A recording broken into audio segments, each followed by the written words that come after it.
ఓం విఘ్నేశ్వరాయ నమః. భాగవతము మొదటి అధ్యాయము. భగవంతుని అన్ని అవతారాలు కూడా గొప్పవే. అందులోనూ కృష్ణావతారము చాలా గొప్పది.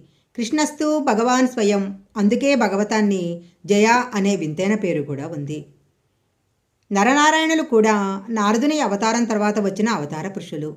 అందుకే నరనారాయణ అవతారముతో స్వామి ఆవిర్భవించినప్పుడు లోకమంతటికీ తపస్సు అంటే ఎలా ఉంటుందో, మంత్రోపదేశం అంటే ఎలా ఉంటుందో చూపించారు మహానుభావులు. అలాంటి అవతార సంపత్తి కలిగిన ఈశ్వరుడు ఏ అవతారంలో ఉన్నా ధర్మప్రబోధం చేస్తారు. కృష్ణావతారము పరిపూర్ణమైన అవతారము. అందుకే మనము కృష్ణం వందే జగద్గురుం అంటారు. జగద్గురువైన కృష్ణుడికి నమస్కరిస్తే అజ్ఞానం పోతుంది. ఇక్కడే ఇప్పుడే ఆయన రక్షిస్తాడు. కృష్ణుడిని నమ్ముకున్న వారికి రక్షణ కలగకపోవటం అన్నది ఉండదు. అజ్ఞానం పోకపోవటం అన్నది కూడా ఉండదు. ఆయన గురువై అజ్ఞానాన్ని పోగొడతాడు. ఈశ్వరుడై మీ కష్టాన్ని పోగొడతాడు. తండ్రి అయి మిమ్మల్ని కాపాడతాడు. తల్లి అయి ఆడుకుంటాడు. తల్లి అయి మిమ్మల్ని ఆదుకుంటాడు. ఇన్ని చేయగలిగినటువంటి అవతారము పరిపూర్ణమైన కృష్ణావతారము. కృష్ణావతారానికి సంబంధించిన ఒక ప్రత్యేకమైన విశేషాన్ని మీకు చెప్తాను వినండి అన్నాడు సూతుడు శౌనకాది మహర్షులతో. పూర్వకాలంలో కురుక్షేత్ర యుద్ధం అంతా అయిపోయిన తర్వాత కురుక్షేత్ర యుద్ధభూమిలో ఇంకా శిబిరాలలో అందరూ పడుకొని నిద్రపోతున్నారు. పాండవులు కూడా ఉప పాండవులతో కలిసి నిద్రపోతున్నారు. ద్రౌపదీదేవి నిద్రపోతుంది. కుంతీదేవి నిద్రపోతుంది. కౌరవులు అందరూ మరణించారు. భీముడి చేత తొడలు విరగ్గొట్టబడిన దుర్యోధనుడు యుద్ధభూమిలో ఒకచోట కుప్పకూలిపోయి మరణం కోసమని ఎదురు చూస్తూ ఉన్నాడు. ఈ సమయంలో అశ్వత్థామకు ఆగ్రహం కలిగింది. దుర్యోధనుని సైన్యానికి అంతటికీ కలిగిన ఆపద చూసి అశ్వత్థామకు విపరీతమైన బాధ, ఆవేశము కలిగాయి. చెయ్యరాని పని ఒకటి చెయ్యటానికి నిశ్చయించుకున్నాడు. ఉప పాండవులను సంహరిస్తాను అన్నాడు. ఉప పాండవులు అంటే పాండవులైన ధర్మరాజు, భీమ, అర్జున, నకుల, సహదేవులకు ద్రౌపది యందు జన్మించిన పుత్రులు. వారైదుగురు కుమారులు కూడా కురుక్షేత్రంలో యుద్ధం చేశారు. యుద్ధం చేసి ఒకనాటి రాత్రి అందరూ అలసిపోయి బాగా నిద్రలో ఉన్నారు. నిద్రపోతున్న సమయంలో అశ్వత్థామ వారి శిబిరంలో ప్రవేశించాడు. నిద్రపోతున్న ఉప పాండవుల కుత్తుకలో కోసేసి ఐదుగురిని చంపేశాడు. అలా చంపిన తరువాత నిశ్శబ్దంగా దుర్యోధనుడి దగ్గరకు వెళ్ళి, నీకొక శుభవార్త చెప్పాలని వచ్చాను. ఉప పాండవులను సంహరించాను. ఇక ఉప పాండవులకు వంశం లేదు. పాండవుల తర్వాత ఇక బిడ్డలు లేరు.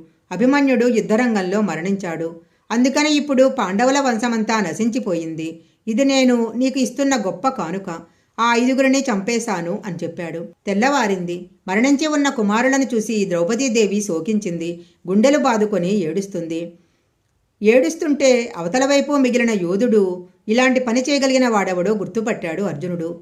గుర్తుపట్టి ఒక్క మాట అన్నాడు. నేల మీద పడి పొర్లి గుండెలు బాదుకొని ఉప పాండవుల కోసం ఇంత ఏడుస్తున్నావు కదా ద్రౌపది. ఏ నీచుడు నీ కడుపున పుట్టిన ఐదుగురి పిల్లల సరస్సు ఖండించాడో ఆ దుర్మార్గుని శిరస్సు ఖండించి తెచ్చి నీ పాదాల యందు ఉంచుతాను.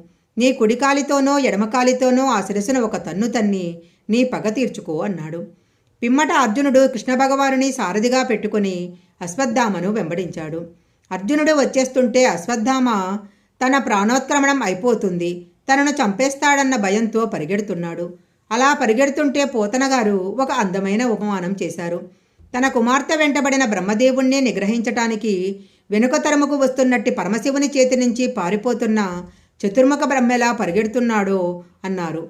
ఎందుకు అంటే అశ్వత్థామ బ్రాహ్మణ కుమారుడు, ద్రోణసుతుడు. పరిగెడుతున్న దగ్గరికి అర్జునుని రథం సమీపిస్తుంది. అశ్వత్థామ ఇక పరిగెత్తలేకపోయాడు. వెనక నుంచి అర్జునుని రథం వచ్చేస్తుంది. కృష్ణుడు సారథ్యం చేస్తున్నాడు.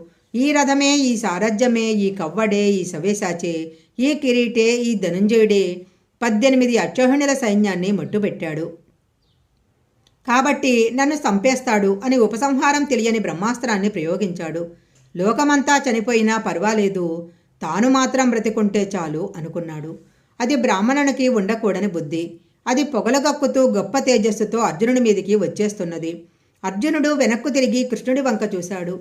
మహానుభావ, ఎవరు సారథ్యం చేస్తే నేను యుద్ధంలో గెలిచానో, ఏ మహానుభావుడు సంసార సముద్రమునందు పడిపోయిన వారిని ఉద్ధరించటానికి వచ్చిన దివ్యమైన నౌకో, ఎవరి అనుగ్రహం కలగడం చేత మాయ అనబడే అవనిక తొలగిపోతుందో, ఎవరి అనుగ్రహంతో పామరుడైన వాడు కూడా జ్ఞానాన్ని పొంది తిరిగి జన్మ ఎత్తడో, అలాంటి నీ అనుగ్రహం వలన నేను ఇన్ని పొందగలిగాను.